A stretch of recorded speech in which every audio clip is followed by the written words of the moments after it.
बिस्मिल्लाहिर्रहमानिर्रहीम। अस्सलाम वालेकुम।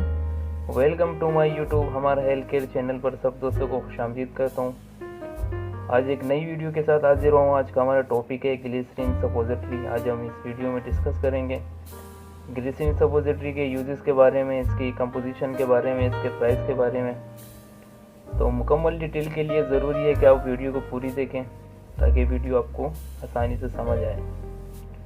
तो बेसिकली ये वीडियो हम बनाएंगे कॉन्स्टिपेशन के ऊपर। बच्चों में जो छोटे 1 साल से जो कम बच्चों में कब्ज़ हो जाती है उनको कैसे हल कर सकते हैं। बच्चा 3 दिन तक अगर पोटी ना करे तो समझो उसको कब्ज़ हो चुकी है।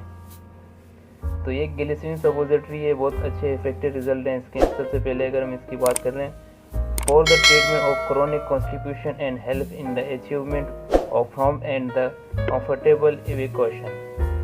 इसी तरीके से अगर हम इसकी कंपोजिशन की बात कर लें कि इसमें क्या क्या यूज़ हुआ तो इसमें ग्लिसरीन यूएसपी 80% यूज है, सोडियम कार्बोनेट 2% है, इसमें स्ट्रेट एसिड 8% है और वाटर 10% इसमें मौजूद है। तो बच्चों में अगर पानी की मकदार कम होने से जो कब्ज़ हो जाती है, कॉन्स्टिपेशन 3 दिन तक पखाना ना करें, उन बच्चों के इस्तेमाल के लिए बहुत इफेक्टिव है। और इसके मैं आपको यूजेस के बारे में बताऊंगा, इसको यूज़ कैसे करना है। बेसिकली एक सपोजिटरी है, एक नापा टाइप का है, उसको आपने अनस में स्टूल वाली जगह में पास करना होता है। बच्चे को थोड़ा सा करवट लिटाना होता है, उसकी मैं आपको डिटेल बताता हूँ। इसकी अगर हम प्राइस की बात कर लें तो आपको हर मेडिकल स्टोर में 56 रुपीज़ में पूरा बॉक्स अवेलेबल है। इसी तरीके से अगर मैं आपको इसके यूज़ के बारे में बताऊँ तो यूज़ कैसे कर सकते हैं, तो मैं आपको अंदर से दिखा देता हूँ कि ये शेप में कैसा होता है।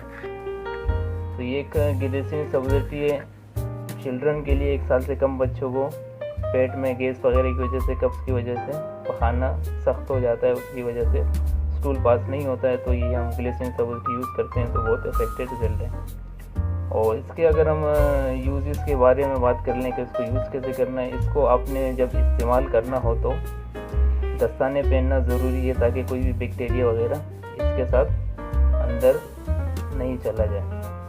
इस तरीके से मैंने अभी यूज़ नहीं करना तो मैं इस वजह से आपको दिखा रहा हूँ। मैंने दस्ताने नहीं पहना, आपने अगर इसको यूज़ करना है तो दस्ताने आपने यूज़ करने होंगे, बहुत ज़रूरी है। इसी तरीके से मैं आपको दिखा देता हूँ अंदर से।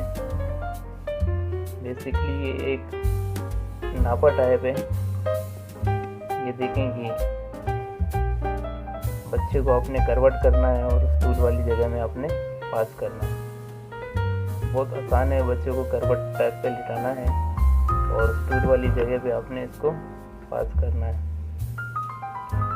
तो इंशाल्लाह इससे बहुत इफेक्टिव और बहुत फ़ायदा होगा बच्चों को। आपने ये पूरा इंसर्ट करना है स्टूल वाली जगह में। तो उम्मीद करता हूँ कि वीडियो आपको पसंद आई होगी। आज तक के लिए इतनी से, इंशाल्लाह नेक्स्ट वीडियो में मुलाकात करेंगे। अल्लाह निगहबान।